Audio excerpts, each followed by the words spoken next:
history taking and general physical examination, and we have done recording of the arterial pulse and blood pressure separately in separate sessions, but that is recording of arterial pulse and blood pressure is pulse and at least noting the radial pulse. That means arterial pulse, the commonest site to note is the radial artery. So noting the radial pulse and blood pressure is a part of the general physical examination itself, and it is also a part of the cardiovascular systemic examination, which we have not done till now in detail.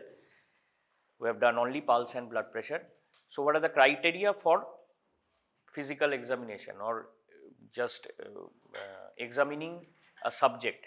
What is the difference between subject and patient? What is the difference between sign and symptom? These are initial things to be discussed or already been discussed in these topics, and which you have to remember for life. What we have to ask the patient, that is, are those kind, what decorum or what ambience has to be maintained, all those fall under the criteria. So first thing is, for those who are new, it is written in books, you don't have to write down, just listen. So these are very simple things. If those who have attended the class and still can't tell, it is very gross or great discredit. That very simple things like the room should be well lighted. We should make the subject comfortable. I am coming to what is the difference between subject and the patient, you should be telling. So we should make the subject comfortable, take his or her consent for physical examination, and this is criteria for physical examination. General examination, his or her consent, room should be well lighted is a criteria, means that history taking also falls under it. History taking, we are not taking, not like that we are taking the history in a dark room and then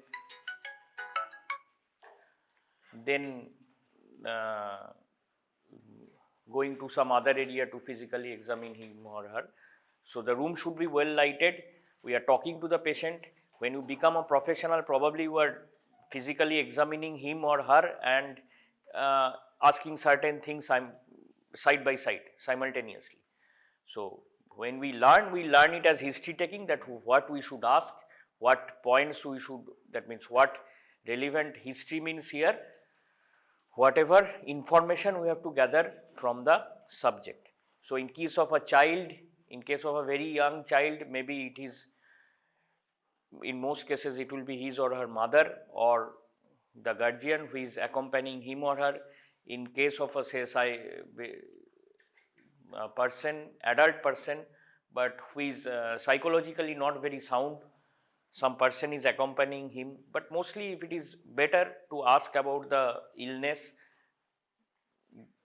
especially if there are physical symptoms from the subject himself or herself. At this point, difference between a subject and a patient is that very literally speaking or very strictly speaking, that the subject, anybody who has come for medical attention, but we have to establish that actually there is some illness.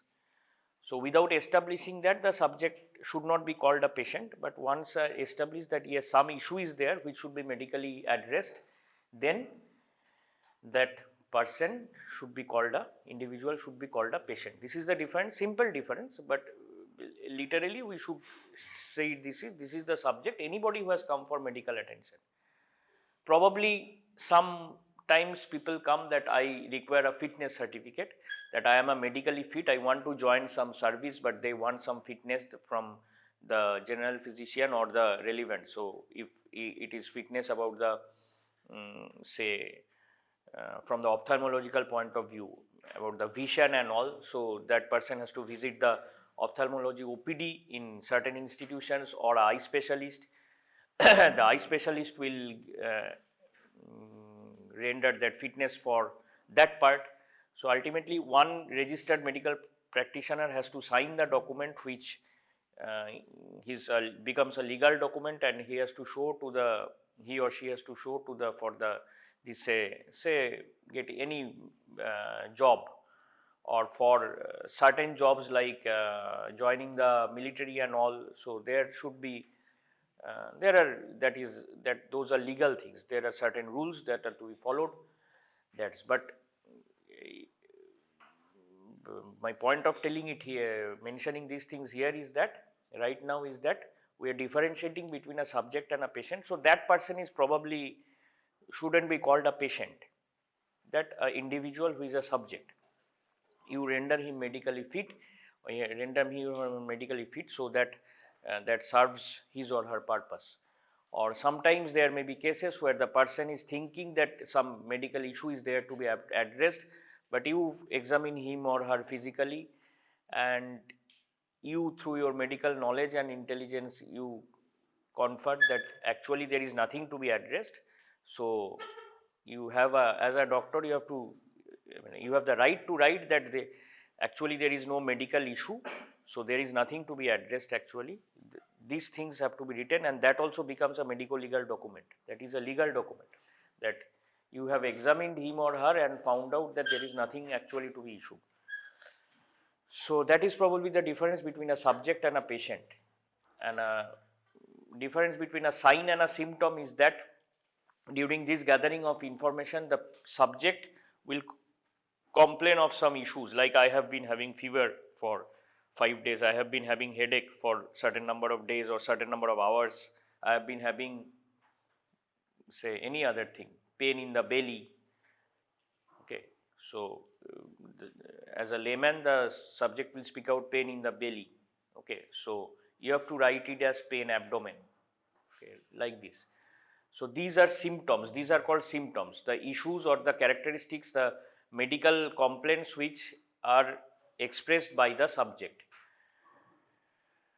But whatever we elicit as clinicians, the clinicians elicit, that is called the sign, SIGN, sign. Symptom spelling is SYMPTOM.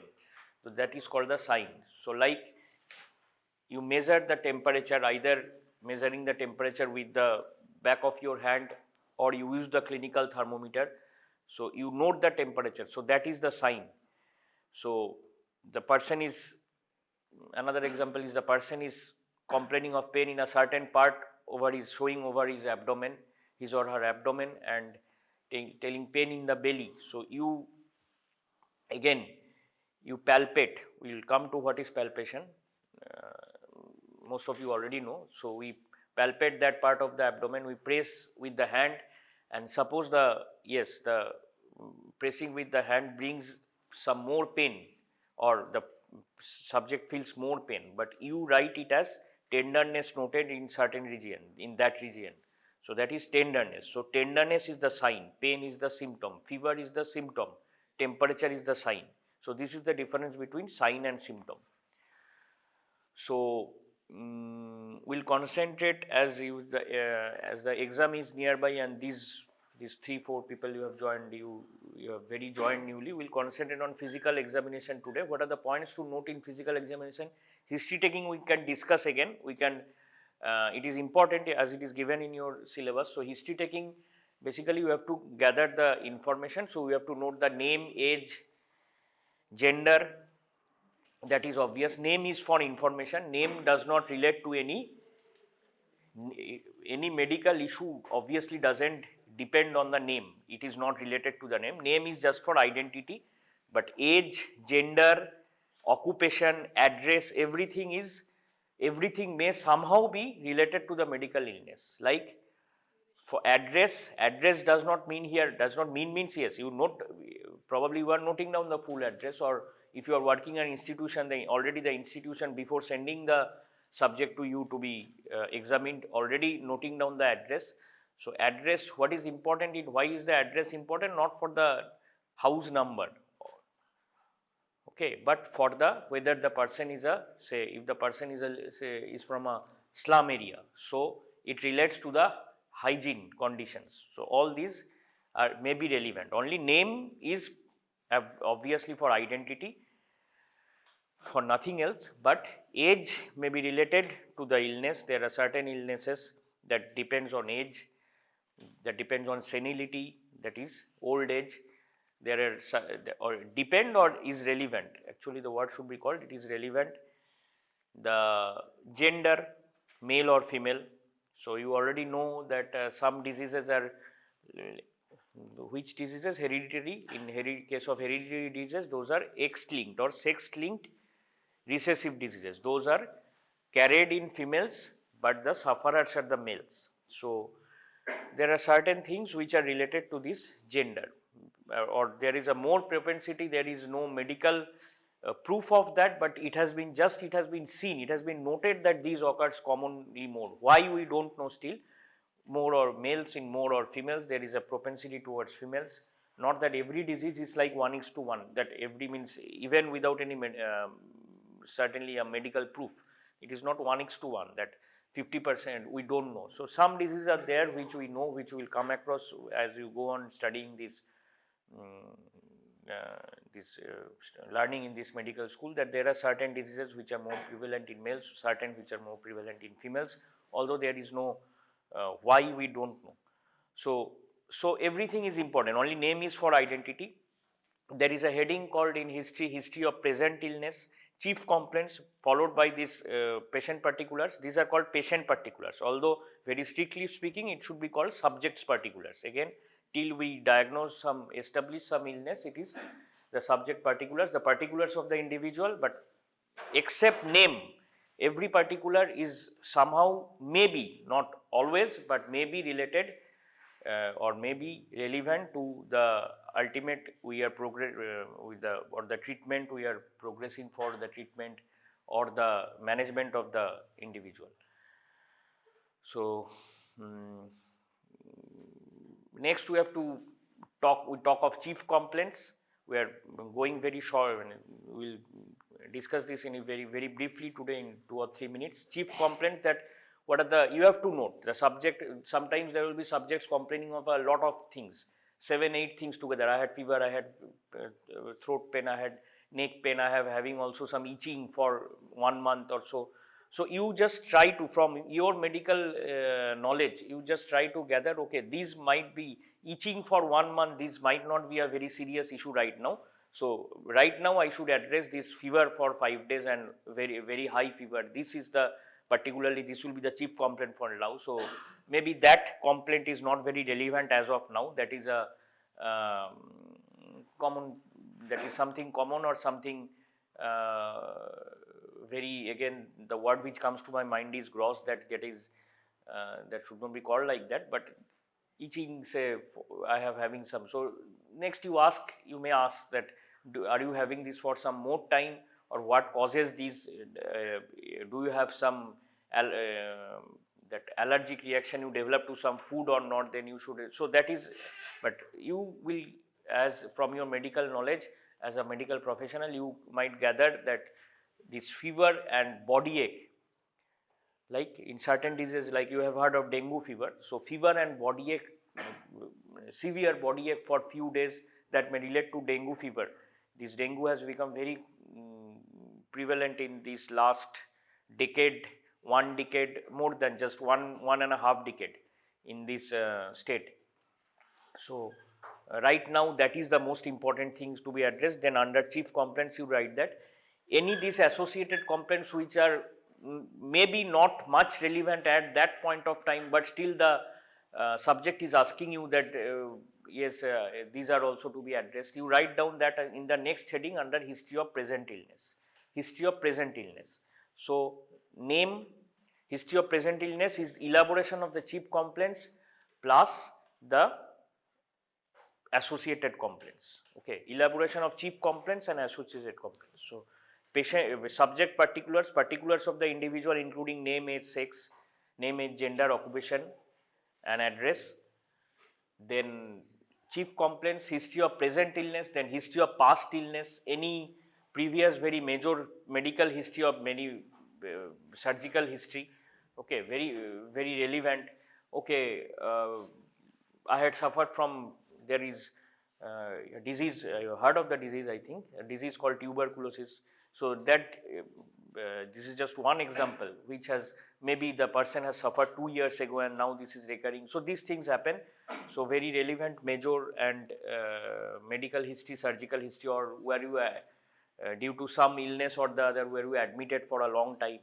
So this part comes under history of past illness. Then you have to take some history from the family due to, for establishing or getting an idea whether there may be a or there is actually a chance of some hereditary disease. Did anyone suffer from, like, this happens mostly in case of non-communicable diseases. These are hereditarily passed on, but not passed on from one person to another. Like, it is not like that diabetes or high blood pressure, hypertension will pass on. Okay, he is sitting beside me, so I have diabetes, or he has diabetes, so it will pass on to me. That does not happen. This is passed on hereditary. So those family history of illness, this should be taken in the history. Then there is something, a heading called personal history, which includes history of addiction, smoking, alcoholism, these things. So like this, there is no hard and fast rule that this one is to be noted after this one, but usually after subject particulars, this is no rule, but this is obvious that after that you will note down the chief components, history of present illness, then history of past illness, and then the rest, family history, personal history, these things should be noted. Obstetric history is something else which you will note down in when you will study gynecology and obstetrics. So very in case of females in the reproductive age group, even in the general, as a general physician, we should note down the very basic obstetric history and menstrual history, whether the subject is having this regular menstrual cycles or not, whether maybe one or two things like whether she is suffering from very severe pain during her cycles. These are part of obstetric, gynecological history. Obstetric history means things related to her obstetric,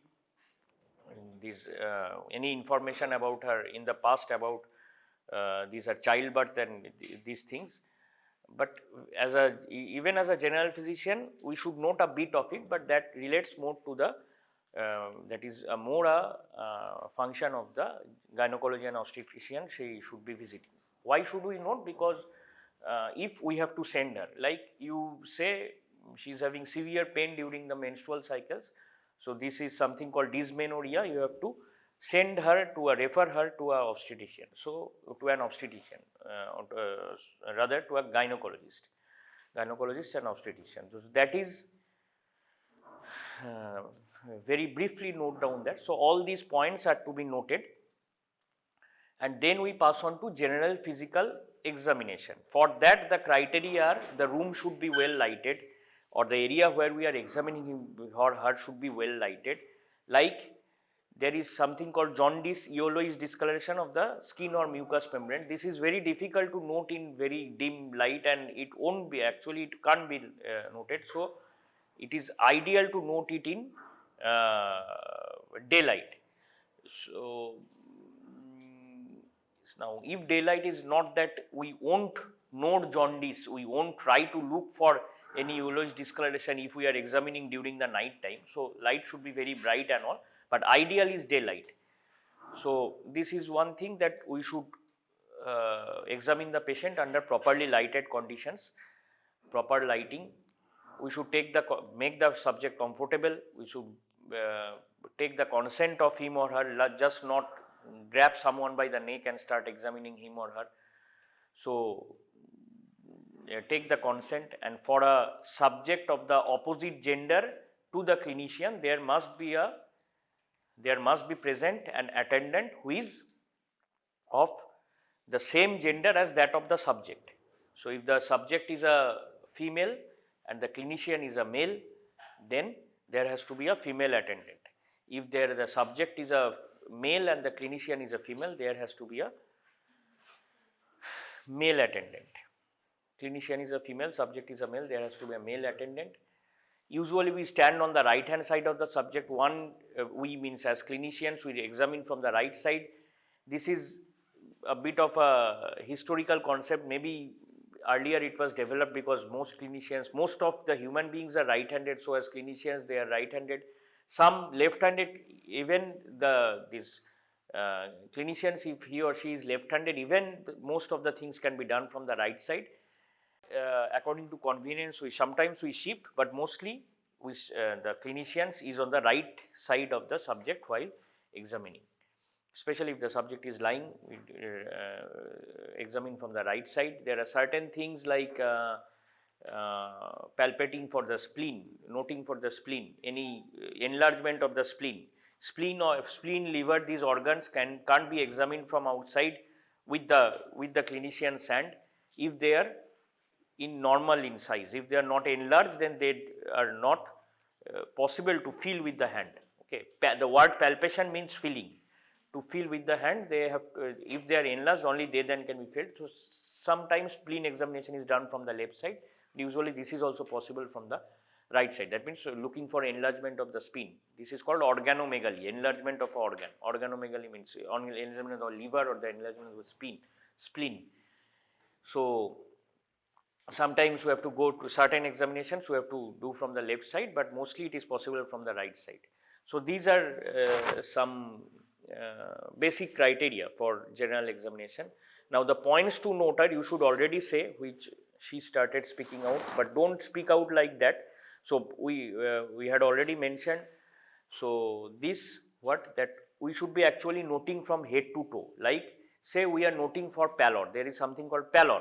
We just repeat the points. There is something called pallor. Pallor means paleness. We are noting for pallor. It can be seen at various sites. It can be seen in the tongue. It can be seen in the eyes. It can be seen in the nail beds. So as you become, when you become professionals, you don't do like this. You do it like this, that when you look for in the eyes, you look for pallor also, that is paleness also, any yellowish discoloration also, any other thing. So whatever can be noted in the eyes, you note it together. Whatever can be noted in the tongue, you note it together, and then go down. So you examine from head to toe. Actually, as a professional, when you become a professional, you do it from head to toe. But during learning, we learn the points. During, basically for the beginners, we note it according to the points. So these are not very difficult things to understand, but if you as beginners, if you don't keep it in your mind and just practice, then you will not be performing. So if you take it from the first professional exam, this first phase examination point of view, you have to practice among yourselves so that you can perform. If you don't practice, you will make mistakes.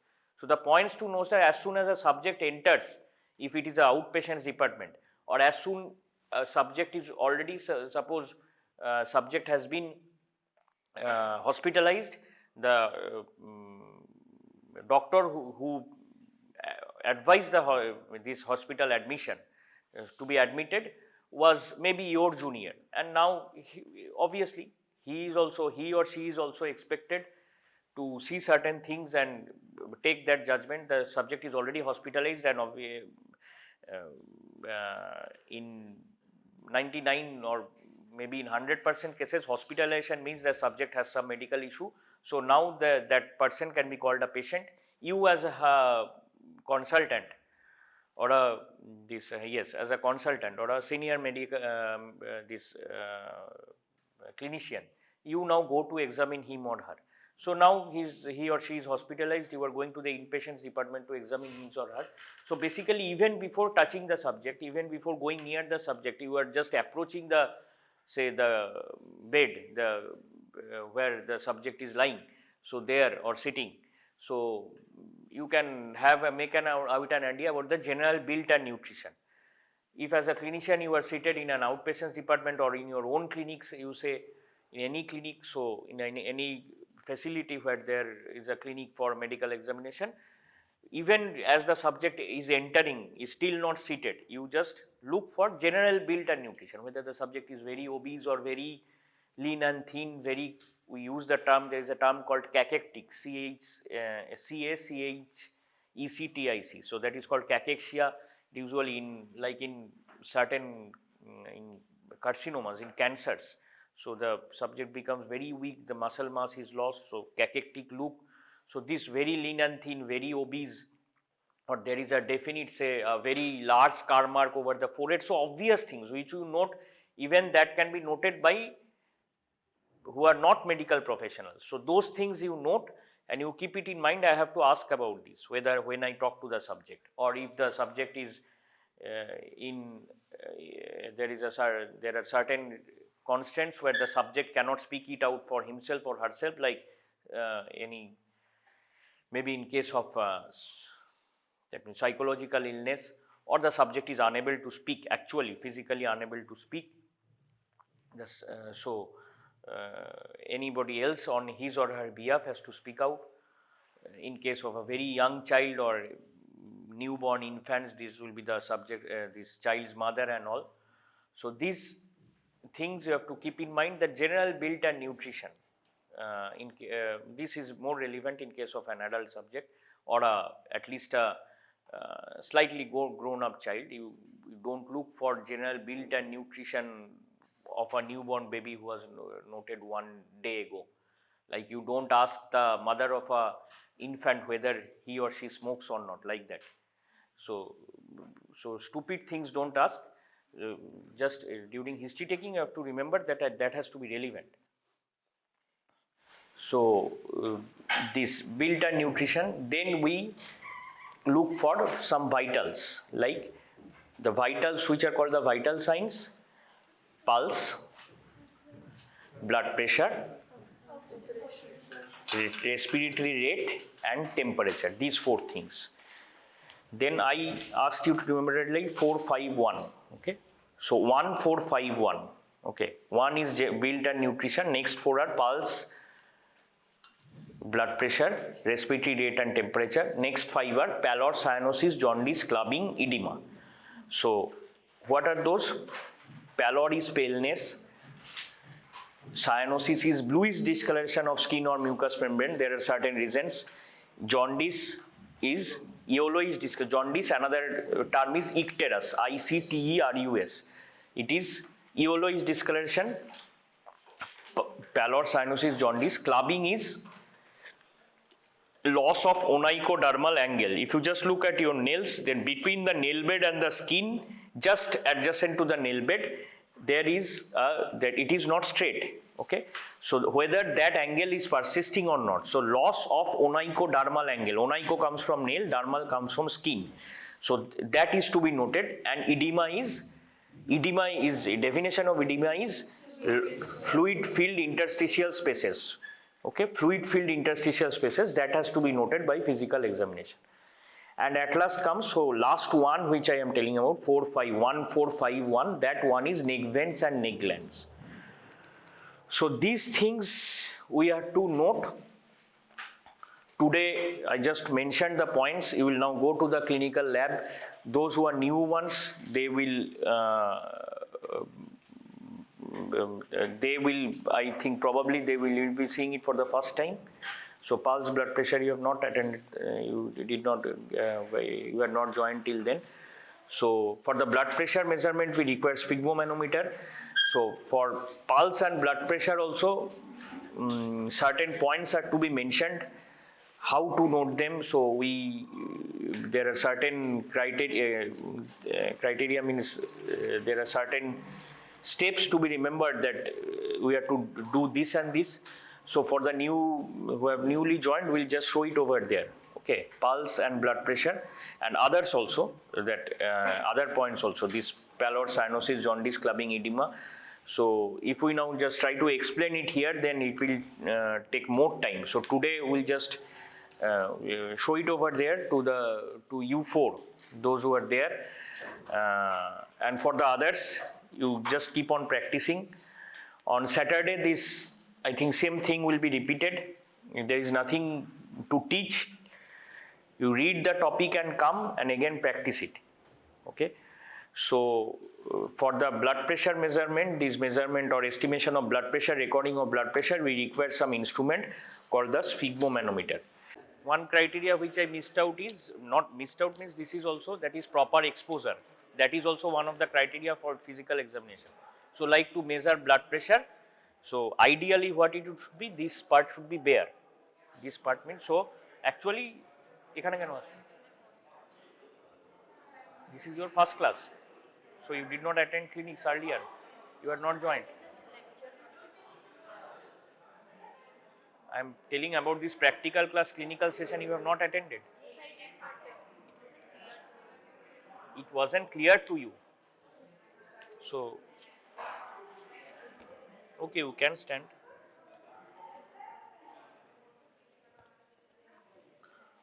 So see, during examination of, we will talk of pulse and blood pressure. Pulse, So during examination of pulse, the most commonly chosen artery is this is examination of arterial pulse. Okay, most commonly chosen artery is the radial artery. There are reasons for it. This is easily accessible, easily accessible because it is in a peripheral part of the body, and it is the location is also convenient. So for getting where the radial artery is, so before that what I was mentioning is that these arms should be bare for measurement of blood pressure.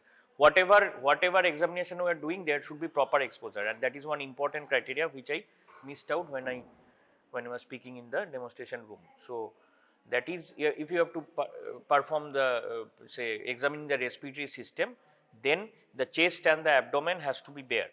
Okay. So if you have to examine for the abdomen, then the exposure is from the abdomen. The chest can be covered, but from the upper part of this the abdomen has to be covered. So examination of the abdomen includes the examination of the genitalia, and up to the knees, below the knees up to the thighs it has to be exposed. So these are rules for exposure.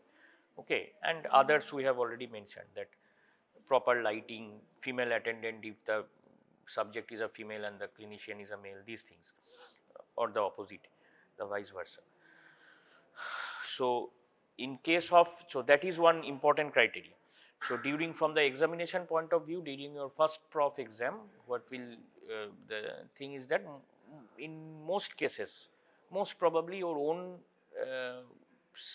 friends will be your subjects in more than 95% cases, or mostly. If there is, maybe if there is some stuff, there won't be actual patients in your first prof examination. Usually they are not there.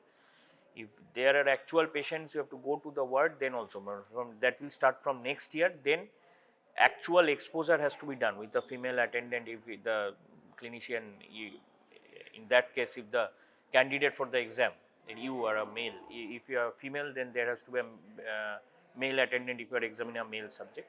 But as there will be a subject, probably when your own friends are your subject, actual exposure won't be required. That means the examiner will allow you, okay, no need to expose, you do it over the clothings, but you have to mention that. Without mentioning that, as if you don't know, it will be taken as if you don't know. And if you just go and this is called the blood pressure cuff, it has to be tied. If you just, without mentioning, if you please don't be so loud. So if you just tie it over the shirt, then as the examiner takes it, you don't know that it has to be exposed. So you have to mention, then the examiner will allow, okay, do it over the shirt. Or sometimes the examiner may ask, okay, no, ask him to take off the shirt and then do it. Okay. So in case of the pulse, how do you note the pulse? So we just take, this is the in the you have already, okay, if you have not attended, you should be knowing, you should be studying that this is the styloid process. This, in the, feel your own hands, this lateral part, your own hands. Okay. এরা ওই কজন নতুন, এদেরকে আলাদা করে একটু করিয়ে দিচ্ছে।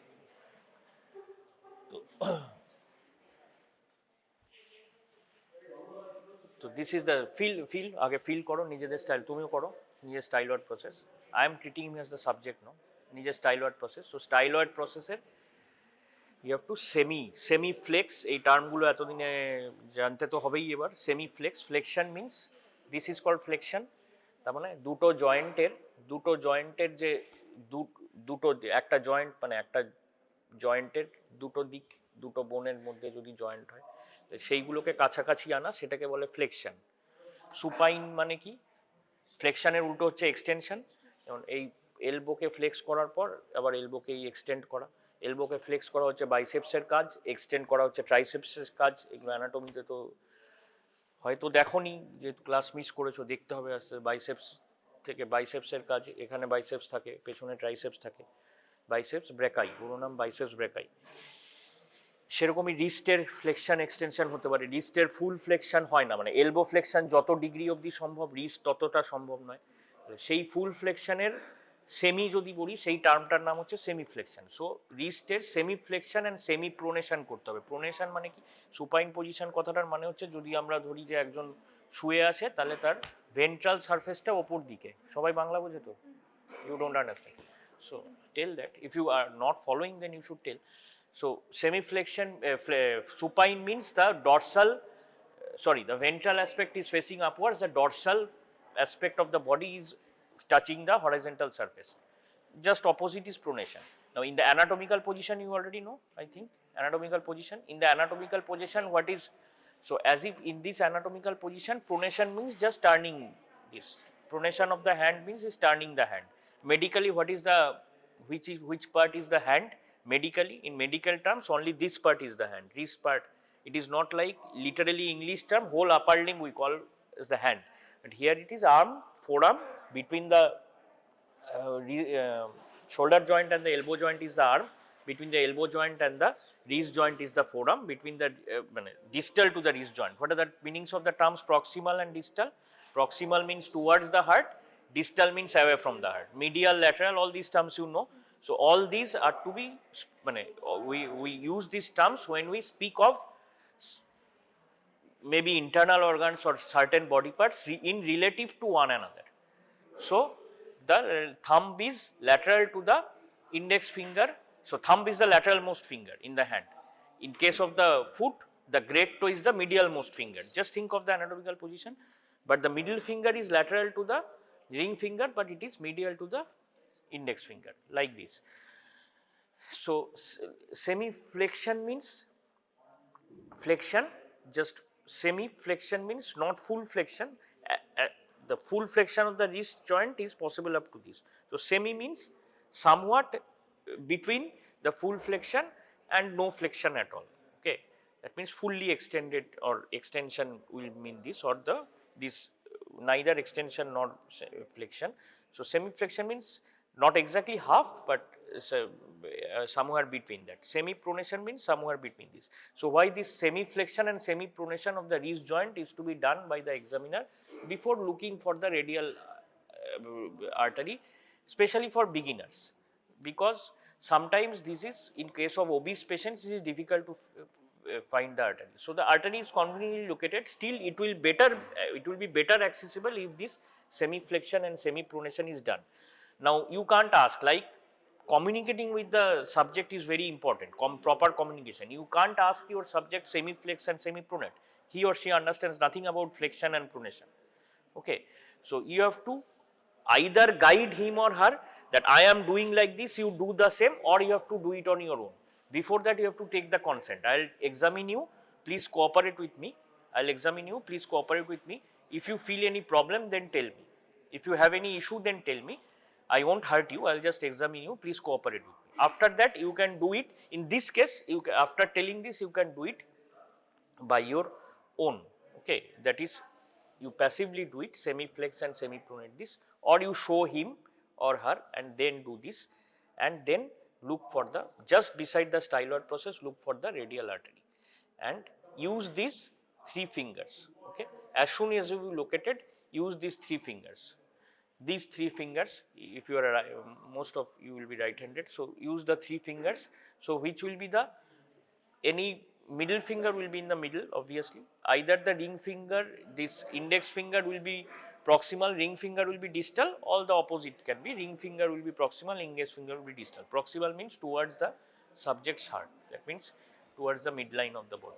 So that is proximal. Now what you do, as soon as you see, you just concentrate and count, start counting, that the counting the beats, because that arterial pulsation is as if hitting your fingers. So you start counting. So when you do it for the first time in your life, you count, just count. This is called the pulse rate. But along with rate, we have to note for rhythm and volume also. So if, as you practice few times, along with the rate, you will learn how to just estimate the rhythm. That is, in most cases we learn on your own friends, so the rhythm we are probably all healthy people, so rhythm is something called regular. So there are no missing of beats. But if the rhythm may be irregular, when sometimes they may be irregular, that beats are missed. And within irregularity, again there are two types: regularly irregular, irregularly irregular. That is, regularly irregular means, like, say there are 5 beats, then one single beat is absent. Again you get at 5 beats, again one single beat is absent. So that is irregular pulse, but there is a certain pattern in that irregularity. But if there are, say, 3 beats and then 2 beats are absent, again after that 5 or 6 beats, 1 beat is absent, again 2 beats, then 2 are absent. So there is no pattern. So this is grossly irregular. So this is irregularly irregular. So along with rate, when you are counting, you have an idea that whether it is going on, and if the beats are irregular, then the counts will also, general common sense says the counts will also decrease. Okay, this counting, this count will also decrease. So rate, rhythm and volume is whether this is normal or high or low. This comes by experience. So in the, at least as beginners, we learn when we do on our own friends, on healthy people, then what? Then this is regular volume. You try to note this. That this means that this arterial pulsation is hitting your hand, and this is how much, how you feel it. That gives an idea of the volume. This is something called regular volume. So when we get high volume pulse, that it is as if it is hitting the hand, if not for a longer, it should not be called longer time, that the feeling is like more than normal, that is high volume pulse, and feeling is very feeble pulse, that is low volume pulse. Okay, as you learn what is normal volume, then you can compare with whether it is high or low. So this comes by experience. So this much rate, rhythm, volume you have to note. Another 2 points are there: delay or equality. Okay, character of the pulse, there is a point mentioned in books, but character, it is mostly not possible clinically, just with measuring with the seeing with the hands, it is not possible. So again you will learn it later when you do your medicine classes and all, but at least in the first year, rate, rhythm, volume, condition of arterial wall, there is something to be learned, that is condition. It is related to pulse, but not exactly done when we are measuring the pulse rate. So we are semi-pronating, semi-flexing, noting the styloid process, noting the radial artery, and counting has to be done for full 1 minute. Okay. So after that, what we do, we rate, rhythm, volume, we count, then we obliterate. In the next step, we say we relax his or her hand for, say, few seconds, then again we do the same thing, semi-flex, semi-pronate, note, then with the proximal, first with the proximal finger which is proximal, we just obliterate the blood flow through the artery, and also like we press the distal finger. So any backflow which may be there is obliterated, and the middle finger is rolled over the artery. When the blood flow is obliterated, this is to note the whether any thickening of the arterial wall. This also comes by experience. In the first year, by doing it, you will learn what is a normal feeling, that is, it is not thickened. Where thickened artery is present, in cases of atherosclerosis, the term is for, say, certain things are deposited in under the endothelium. Atherosclerosis, cholesterol deposition and all, that is called atherosclerosis. So sclerosed artery, so thickened artery. So that feeling comes when the blood flow is obliterated, that is felt better. Okay, this thickening. So by obliterating the blood flow, both the actual blood flow, and if there is any certain blood flow or all obliterated by these 2 fingers, and the middle finger is rolled over the artery. Okay, like this. So this is feeling for the condition of the arterial wall. And there is another point.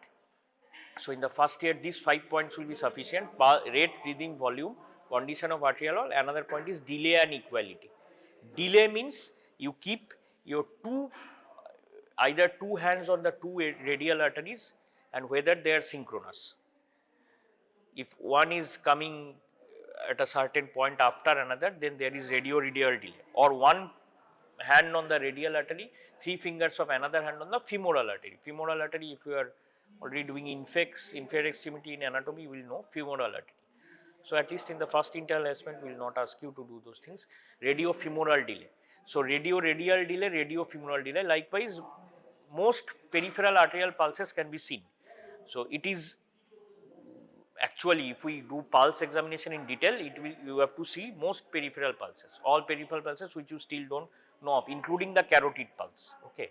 One important thing to note in carotid, one important point to remember in carotid pulsation noting is that when you don't have to do it now, just as of now, carotid pulse, when you note, you don't do it both sides together, otherwise blood flow to the brain, it is the common carotid artery, if both sides are blocked, then this even if not fatal, it may be fatal if you do it if you linger it, otherwise, so that may be very hazardous and very harmful. So any carotid pulse, so we do not, so whatever we are learning, radial delay, radiofrequency failure, you don't press both, press means we won't look for pulsations in the both carotid arteries together.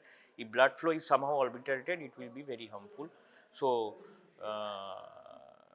that is to be avoided, otherwise carotid pulsation has to be fed separately for this carotid artery. And if we know of somebody that already one carotid artery is already say anatomically compromised, then better not to feel for the carotid artery unless, or very carefully, unless very essential, it is better not to feel, but that is also one of the peripheral pulses. So other peripheral pulses we will gradually learn, but most common is the radial artery due to its convenient location. Okay, this is about measuring the pulse, briefly about measuring the pulse, but you have to do it, otherwise you can't learn. For measuring the blood pressure, this sphygmomanometer, this cuff is to be tied. Okay, just come here, we will do it in this hand. So you see, even this position is actually important. We are on the clinician is on the right hand. Blood pressure can be measured in the subject sitting position or the supine position.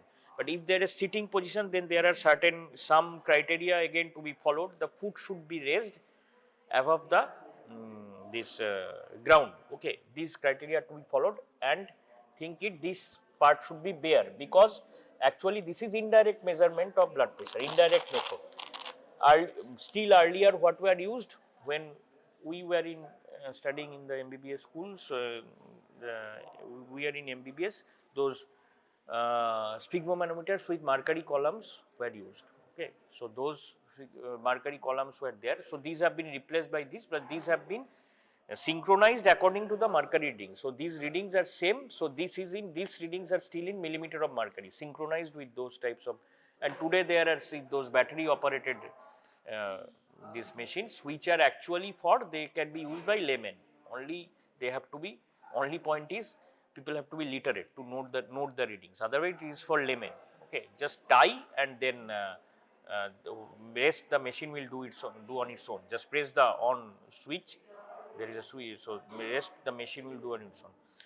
This part has to be exposed, this part has to be exposed. First we have to look for the brachial artery.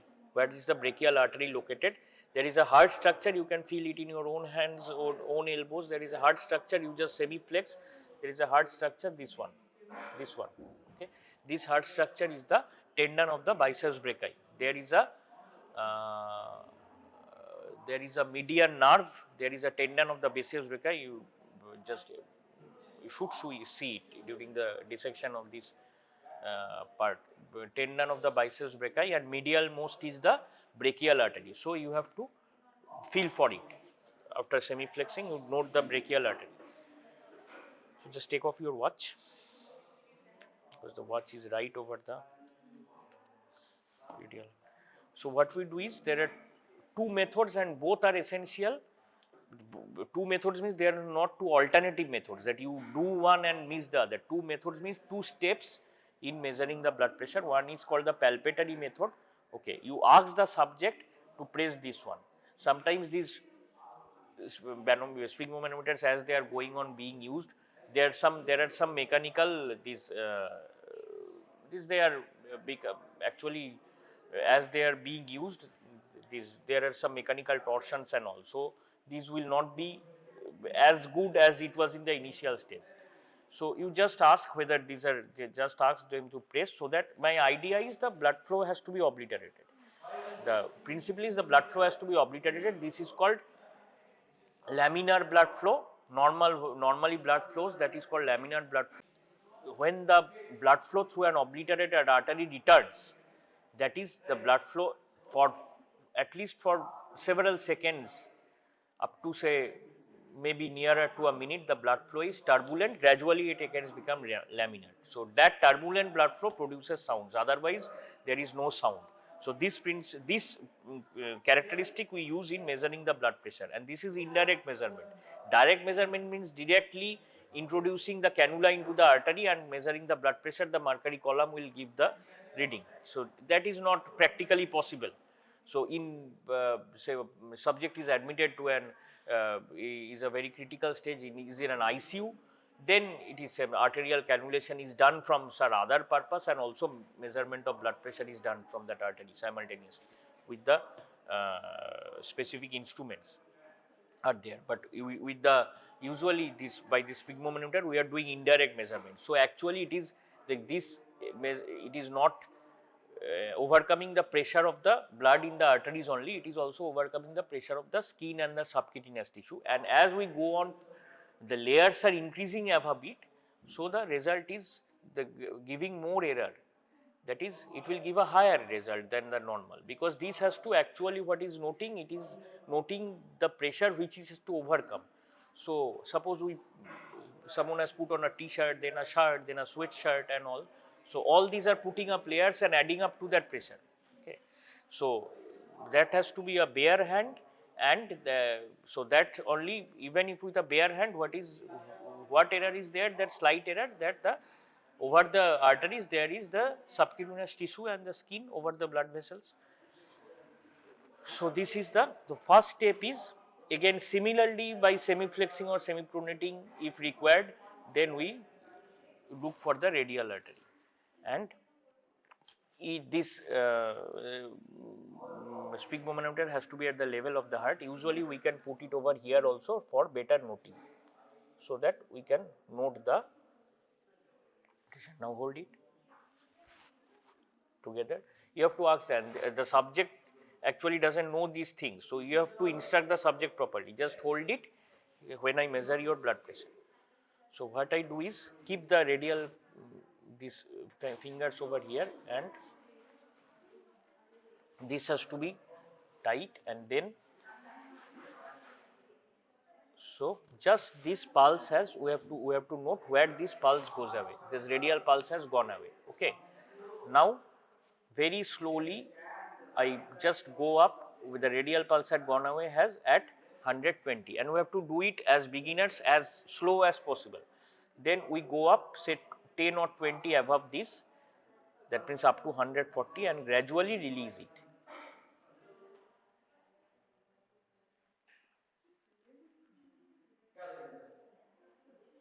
So it has come back at the same, it should come back at the same point. So now we can actually if we can do it, we can release it fast. So we have noted what is called the systolic pressure, okay, by the palpatory method. Now during the auscultatory method, what we have to do, we have to take one stethoscope. So first we measure the systolic pressure by the palpatory method. Now by the auscultatory method, what we do, how we do it, we take the stethoscope. We can note for the brachial artery at this step also, okay, there is no problem. So we put it over the brachial artery, I have already noted it here. So we put it over the brachial artery. Now we again repeat the same thing, and we will go up to say the same point 140, maximum 150. So 10 or 20 to 30 above the reading above the systolic blood pressure, and then this should not be, again I did it first, this is wrong, for at least you do it not wrong, but it may be missed. So you do it very slowly, expected that around the same region the sound will come. So it came at between 120 and 130, and it disappeared at between 80 to 90. And don't say this between 80 to 90. I am teaching you simultaneously, so I have to speak. So you note it very carefully. So you have to note like it is 100, say 124 by say 86. Okay. So like this, but you don't. Why can it be an odd number? Yes, certainly theoretically it can be an odd number, but here there are not odd graduations. So, graduations minimum spacing is 2. So, that is why by using this instrument you have to utter an even number as the odd graduations are not present. Otherwise, obviously blood pressure can be 123/85 also, but 123 graduation is not present. Either it is 120, then 22, 24, 26, 28, 30. So, that is why we are, if we have noted it, it is 124/86. Okay. So, tell like that. So, what is this 86? Where the sound disappears, where the sound appears is 124. Now, this difference is usually there. The systolic pressure, what difference? 120, say exactly we got 120 by the palpatory method, or say 116 or 118, but it will be somewhat above by the auscultatory method. Usually it is there, this difference. Okay. So, this, but why is the palpatory method important? Because first we have to have an idea about what the systolic pressure should be by that palpatory method. Otherwise, we raise up to what? We raise up to, if we go directly for the auscultatory method, there is no limit for raising. So, 300 is actually maybe humanly, naturally not possible. It won't go up to 300. Before that, if not fatal, okay, theoretically we say before reaching 300 blood pressure it will be fatal to the. So, but we have seen 220, 240 we have seen uncontrolled hypertension. Okay. So, but will you raise up to 200, 240? There is no limit. If you don't do the palpatory method, there is no limit up to which this should be raised, because I don't know. If you say up to raise up to 160, if you learn it like this, we raise up to 160. Usually blood pressures will be within this range, 160, 180, but maybe theoretically it is more, it is 200.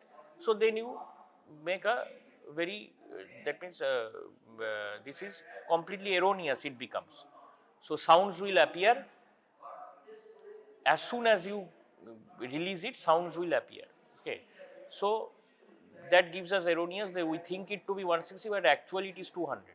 So, by doing the palpatory method, we know what the systolic will be, raise 20 to 30 above it during the auscultatory method, and then note the actual reading, which will note or note in the prescription, that is 120 by the systolic method. So, we will get it probably around 124, 126, 128, 130 by the auscultatory method, and for the diastolic blood pressure it is only the auscultatory method when the disappearance of sounds. Some authors are writing muffling of sounds. Just before disappearance, the sounds become a character. The sounds gradually, the sounds are decreasing. The intensity of the sounds are decreasing. Just before disappearance, the character which is there, very soft sounds, they are called muffled sounds. Some authors are saying the muffling of this muffling should be considered the criteria for that diastolic blood pressure. But as beginners, we will ask you that go by disappearance. If there are certain MCQs framed like this, that which point is to be taken as the diastolic blood pressure, is it muffling or disappearance? Then if there are options, MCQs, in certain MCQs there are options that you can mark even 2 options. So, then go for both, otherwise you write disappearance. And some authors are saying like this, even it can be written like this, that blood pressure is 100, say 120 by 80 by 78 or by 76. That means 80 is the point of muffling of sounds, 76 is the point of disappearance of sounds.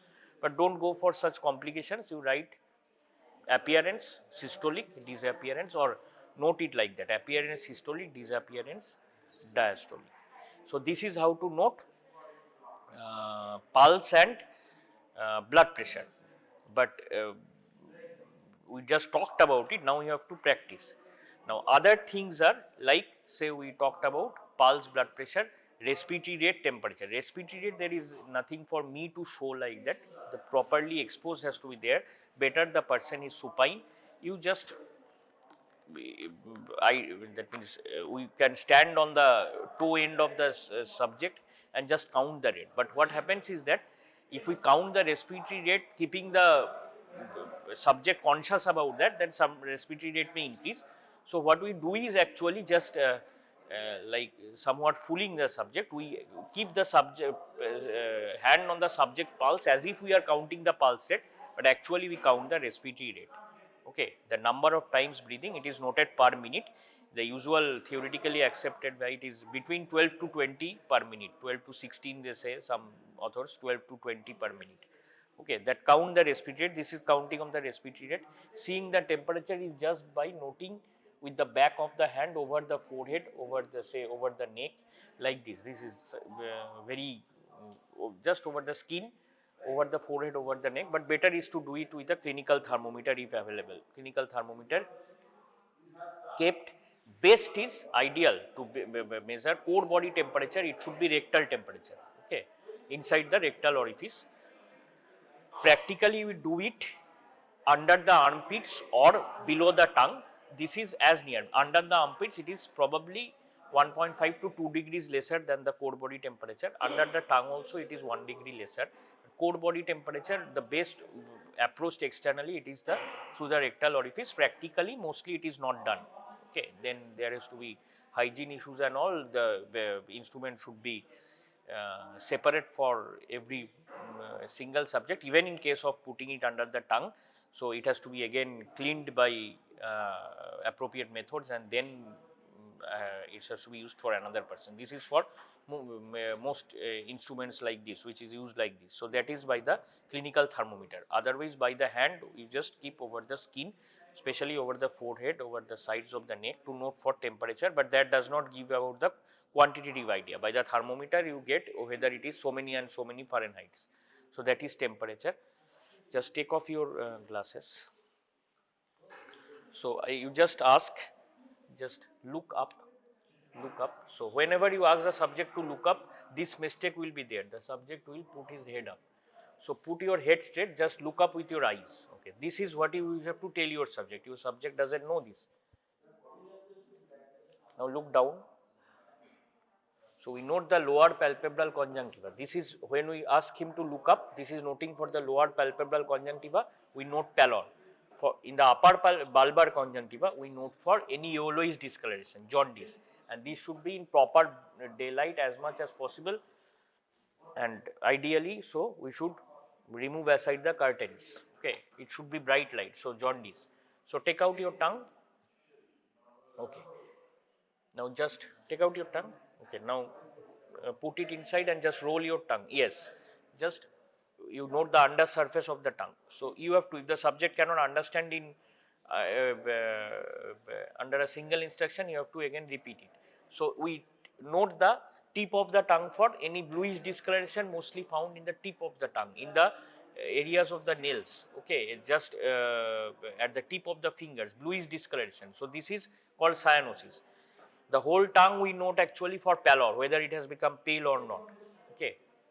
Under surface of the tongue, again yellowish discoloration is more prominent in the under surface of the tongue.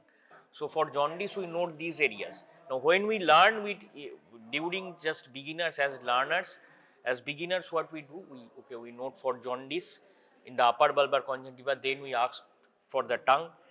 Okay, you just put out your hands like this. Okay, you just put your put it. You can show the subject. It is not wrong that you do like this. So this is, we note the nail beds for pallor. You note the palms for pallor. Okay. So this pallor, cyanosis, jaundice, as beginners we learn like this. Okay. Or if in the first year of your medical school, sometimes the examiners ask, okay, show me the sites of jaundice only. So you see the eyes, then see for the under surface of the tongue, then you see over the whole of the skin in general. So first, even small amount, why we note the eyes and the under surface of the tongue, even in very small amounts of bilirubin raised, when the first yellowish discoloration is noted, these are noted in these areas. If the rise in bilirubin is to a very greater extent, then probably the whole skin, it can be grossly, just very obviously made out. When you become medical professionals, you obviously note. When you note the eyes, you note for everything what can be noted in the eyes. When you note the tongue, you note for everything, like I just did now. So it is very irritating. You just, okay, I'll note for pallor. It is irritating for the subject. So see your lower bulbar conjunctiva, then take out the tongue, then note the palms and the nail beds. Just few seconds after that, again you put your hand on the eyes, then again ask to put out the tongue. This is irritating for the subject. So you note it together. But as beginners, you remember that I have to note these points. Pulse, Cyanosis will be prominent if bluish discoloration. It occurs due to presence of reduced hemoglobin, that is hemoglobin which is not getting oxygenated properly. So if that increases proper, so that is reduced hemoglobin that gives bluish discoloration. It is present on the lips also, not only the tongue tips, it is occurring on the lips also. It is probably occurring at the fingertips also. So you note for these sites. For clubbing, we have to see it like this. We have to hold the subject's hand, and obviously I am speaking to you, otherwise I will tell the subject, okay, I will just show, allow me to examine, I will just hold your hand in front of my eyes. So you see it from the sides. If there is any obliteration in this angle, if this becomes like, if we can very loosely say it as if this becomes this straight, if this angle is obliterated, we note from the sides. It will not be possible to see like this, like those of you, if you watch football, do you watch football? You? No, not at all. So there is a thing called offside. So it is noted from, because what has to be noted in this line, this that cannot be noted whether this is a straight line or not from the front. It has to be noted from the side. It is similarly done. For beginners, I'll ask you to note it like this for both hands. You can see both hands together also, and keep it at the level of your eyes. But another way it can be done is just ask the subjects to approximate both hands like this, okay, like this. So there is a diamond shape. That diamond shape is because of this angle. If this becomes straight, that diamond shape is obliterated. I think for better for the, at least for first year students, is to see it like this, okay. Cyanosis means obliteration of the onychodermal angle. If I have told cyanosis, that is wrong. Cyanosis is the bluish discoloration. This is clubbing. Palor, cyanosis, jaundice, clubbing in that sacral region. So if fluid is accumulated in the tissue spaces, that is sacral edema. প্রথমে আমরা pedal edemaটাই শিখব. Just again, ideally this below this should be exposed. We will note few centimeters above the medial malleolus. Just lie down now, I will show you. So I am on her, I should go on her right side, that is the convention to do it from the right side.